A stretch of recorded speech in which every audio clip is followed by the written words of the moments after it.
Hi. Hello.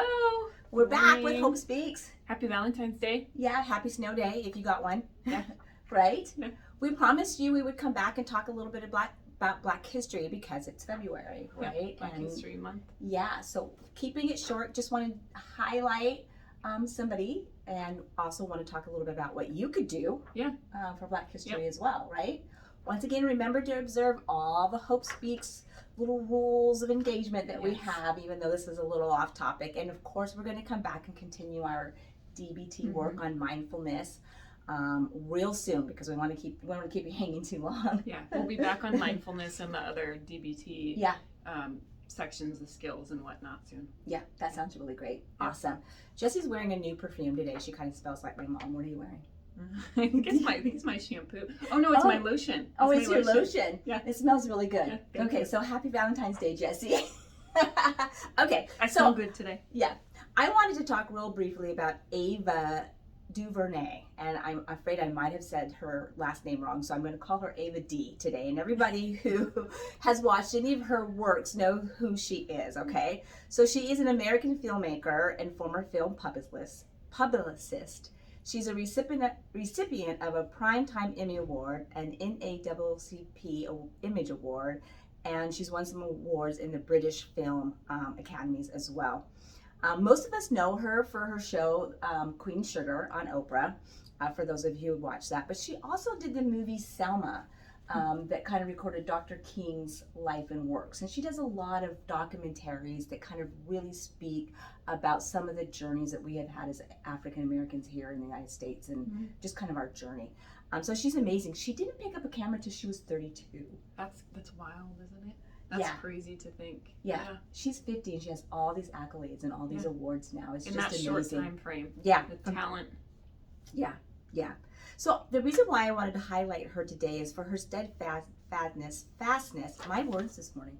It's our Monday, so sorry. Yeah, it's our Monday. I just came back from Vegas for Valentine's Day. Okay, and I didn't gamble, but I did go to Vegas and watch Michael Jackson. Okay, the one show anyway.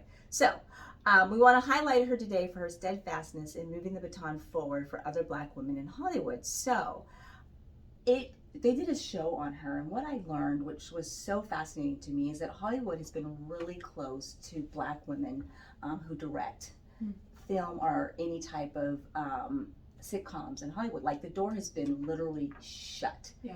And so they've been having a hard time, even if they've done the education, they've done the work, they've got the degrees, they have the training of getting jobs on shows or movies. Shut. Yeah. The door was just shut. And if they worked very little. So most of them had to do something else and just hope for opportunity. So what Ava did is when she did her Queen Sugar show, she only hired Black women directors. Okay. That's it. She hired 42 Black women directors. Wow. She got a lot of pushback for that, of course. And mainly that was because, male directors were like, that's not fair. And so her response to that was, well, if you want to sue me, bring it on, and then I'll sue every film that did not allow women directors to be a part of the process. Yeah. And so they left her alone. Okay.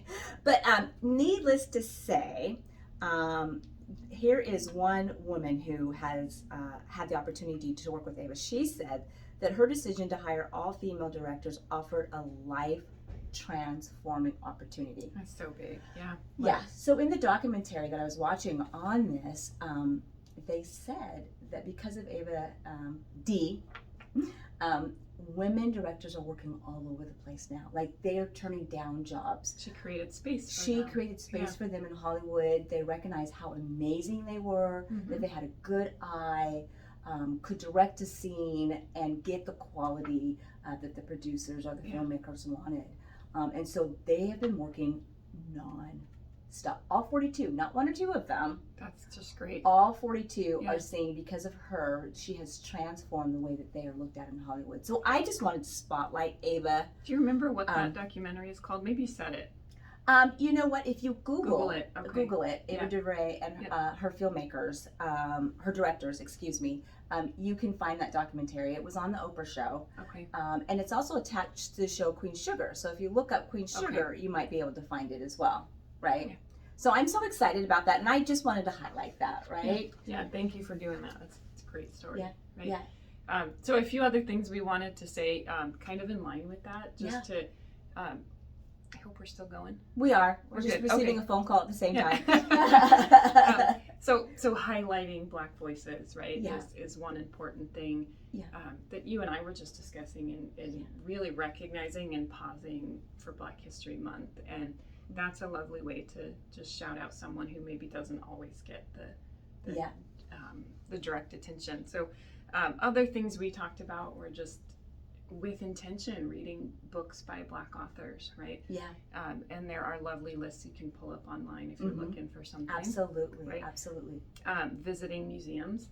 Yep. African American history museums, and there are actually a few that do. I've seen online virtual tours if you can't make it to one. Yeah, right? absolutely. And supporting Black-owned business. That's another huge key that a lot of folks talk about online. If you're really wanting to advocate and really get into the spirit of Black History Month, right? Supporting with intention Black-owned businesses. So.